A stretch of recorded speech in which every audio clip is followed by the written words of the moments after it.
سرزمین مقدسیم. چقدر که ما گفتیم همین حاضر غزوات احد شدگی در همینجا مثلا در همینجا خوشرو آمدگی همین که جبل احد چقدر که ما مایده نیست نیا کنین اگه نگاه کنین به تو مایده خیلی کلونی همه جبل احد احد جبل کلونی جبل گفته که میگن انا که اهمیت بتین جایی که حاضر ما ایستادگی اینا جایی که دیدیش نمیجوره اینا جایش المشرکین گفته انا جایی که لشکرهای مشرکا بودن.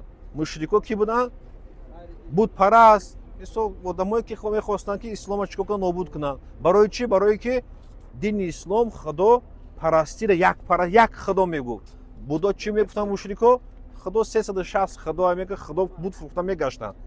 انا که اینجا که اهمیت بتین در همه جا مسلمان ها چیکار میکنن؟ ای مدینه اینا شهر مدینه اینمی شهر مدینه ای مدینه میرویان اینمی ساوز رفتگی جای برآمدن کیوان لشکرهای مدینه وقتی که ای همین مدینه لشکرها غزوات احد همین طرفی که میروند در برآمدن راه رجوع منافقین یک قسم شخصایی که شدن مسلمان میگفتن چیکار میکنن؟ رجوع میکنن میگردن میگن که ما نمیریم جنگ کنیم. برای چی ما باید بریم جنگ کنیم؟ برای چی ما باید غزوات بریم؟ برای چی ما باید جانمون فدا کنیم؟ کی بودن؟ منافقین یا آدمایی که زبانشون قطعی میگن خدا یک تا حبیب خدا را دوست میگه در دلشون دیگه چیه؟ خدا همه ما را نگاه داره. انا که وقتی که مسلمانان میروین یا کنین انا جبل رومات این جبل رومات دیدین؟ این کی احد انا جبل رومات این جایی که نایزانو میزدگی مسلمانو بودن. همینجا در وقتی که حبیب خدا چیکار میکنه لشکرها را میمونه میگه شما همینجا میستین نایزاتون خودی میستین اگر مشرکا عقیب اومدن عیسی اومدن شما نگاه کنین که ای پشت مسلمانها نزنن. در همین حالت نگاه کنین چی میشوه وقتی که مسلمانها این درجه میستن جمع میشوند مشرکا را چیکار میکنن میزنن تمام مسلمانها غلبه میکنن پیش میروند. وقتی همین پیش رفتند در همینجا لشکرهای مسلمان‌ها که موندگی بودن تقریبا 30 کس 40 کس میبینن که تمام جنگ که رفته است هم طرفه گفته چیزا را جمع کرده گرفته است میخوان پایون حبیب خدا گفت ما بای میتیم میبریم ایجاتون نمیجنبین میسین همینجا. در همین حالت وقتی که میخوان انا ایجاد چیکار میکنه خالد ابن ولید میدره عقیب میدروش عقیب میه مثلا همینجا جبل رومات چند دو کسی سه کسی موندگی میکششونه ای همینجا ای پشت مسلمان ها میدره. وقتی که ای پشت مسلمان ها میدره شما چیکار میکنن مسلمان ها همه صحابه ها جمع شدگی دست و پا خورده میشوند که پیش رفته است عقیب کی باشه که یورا کشته است مثلا یا فکر نکنن که همین کار میشوه. در همین حالت درس بهتری دنیا میتونه آدم شکست بده وقتی که دنیا در دل داخل شد. دوم که وقتی که گپ حبیب خدا را گوش نکردی حبیب خدا علیه السلام میدونین که در سنت های حبیب خدا مثل در گپ های حبیب خدا علیه السلام برای ما میگه که اهمیت بتین کن فی دنیا کعابر سبیل در همین دنیا مانند یک مسافر باش. تو همین دنیا در فکر نکن تو در همینجا قرار هستی در بهشت هستی. تو در همین دنیا در عابر سبیل باش آدمی که همین یک راه برای دیگه گذشته است. برای چی وقتی که تو در همین جا همین دنیا در فکر کردی که تو همینجا میمونی دلت میگه همین دنیا نمیکنه تو فریو میتی برای دنیا شده چیکارایی نمیکنی. از همین لحاظ باید مسئله دنیا رو ای دلمون برآوردن فکر کنیم. دوم چیزی که حبیب خدا گفتگی علیه السلام باید در همو حکمت هست. انا که نگاه کنین در همین جا مسلمان‌ها که برآمدن وقتی که میرویان این جبل رومات در همونجا جمع میشوند این اینجا اوشه این جبل همین بایون جایش المشرکین گفته لشکرهای مشرکان میان در همین جا وقتی جنگ میشوه در همین حالت حبیب خدا علیه السلام وقتی که شکست میکنه آواز میشه که حبیب خدا را کشتن و مسلمانان مثل خشنا گم میکنن. چخیلی ما گفتن صحابه ها گفتن که وقتی حبیب خدا که مرده باشه ما چه زندگی میکنیم مثلا شمشیراشون پایان شد. در همینجا بسیاری ها شهید میشوند. سید الشهدا چه گفتیم حمزه رضی الله عنه در اینجا گذشتگی анаки вақт ё мунофиқо киян вақте ки забону дигар ҳазрати умар асҳоб саҳобаи ҳабиби худо алайҳиссалом ай чӣ ай мунофиқӣ метарсид. ҳузайфатул яманӣ саҳобаи ҳабиби худо буд. ҳузайфатул яманӣ саҳобаи ҳабиби худо буд ва ҳабиби худо алайҳиссалом гуфта будаш ки ай саҳобаҳо ки мунофиқа дар дил ки нифоқ дора.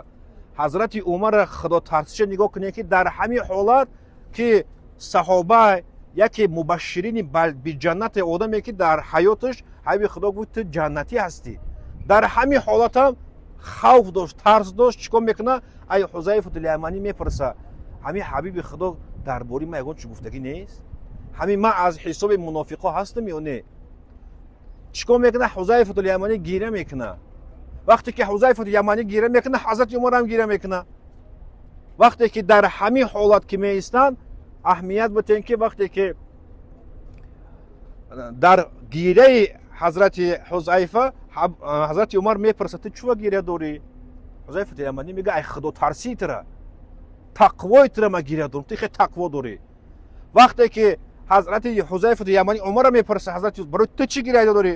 мега вақте ки ма дидем ки ту гиря кардаеси ки ма фаҳмидем ки дар дили ма чия ман одами мунофиқ ҳастам. гуфта тарсина. барои ҳамиқа ягон шахс мо бояд эмину амон надошта бошем ки ман тоза ҳастам, дили ман тоза ҳаста, ман мусулмони беҳтарин ҳастам, ман аз нифоқ тозам. не, фақат бояд дар дилҳомон фикрумон мо зикри худо ёди худо бошаву дилҳомон тоза кунем ва бояд бидонем ки ҳам иблису шайтон чӣ кардагия метуна ягон таймо дар амон нестем ай шайтону навс.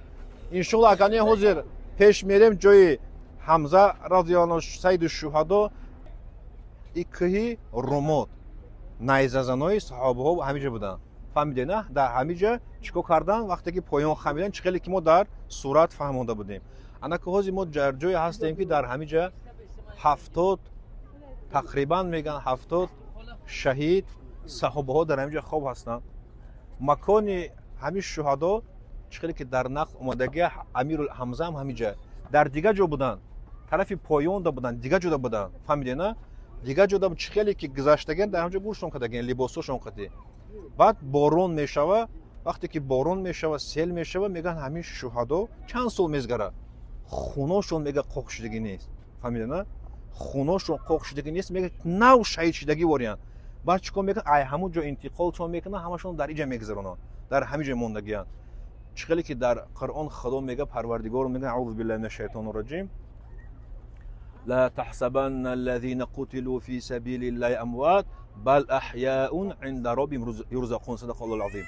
خدا میگه در قرآن که شما فکر نکنین که شهیدایی که آدمی که در راه خدا گذشتگیه، شهیدایی که هستن که در معرکه جنگ شهید شدگیان و شهیدایی هستن که در خانه هم باشن. مثلا تو در اولاد یگان کس آمد حمله کرد، تو اوله اخت حفظ کردی، تو دین اخت حفظ کردی، تو مثلا ملت اخت حفظ کردی از برای خدا، تو چیکار میکنی؟ شهید میشه.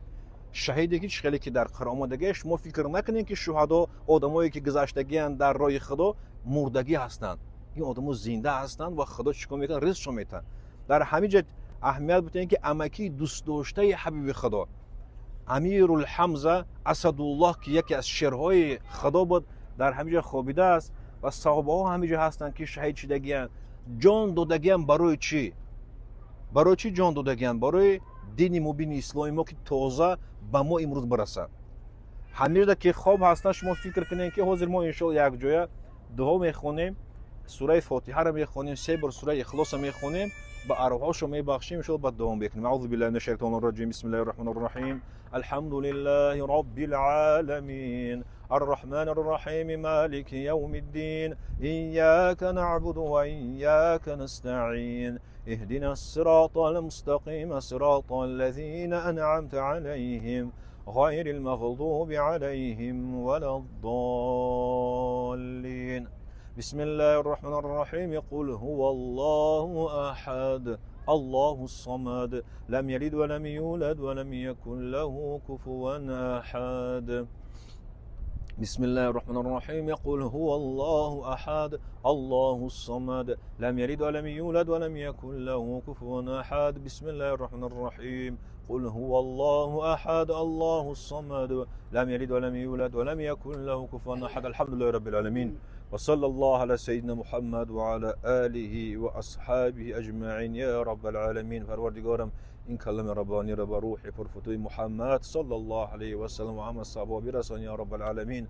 و شهدای احد که امیرالحمزه است اسدالله رضی الله عنه و همه صحابه‌ای که در میان شهید شدگان پروردگارم با روحشان برسانی. آیت های کلام ربانی را پروردگار روحشان شاد بگردان و زیارت ما را قبول بکن یا رب العالمین. پروردگارم گناه های ما را بمارموز، پروردگارم گذشتگی های ما را طریق جنت بگردان، فرزند های ما را همه ما در حفظ و امان نگهدار یا رب العالمین. پروردگارم بیمار های ما را شفا سن و قنا عذاب النار برحمتك یا ارحم الراحمین. آمین یا رب العالمین. خدا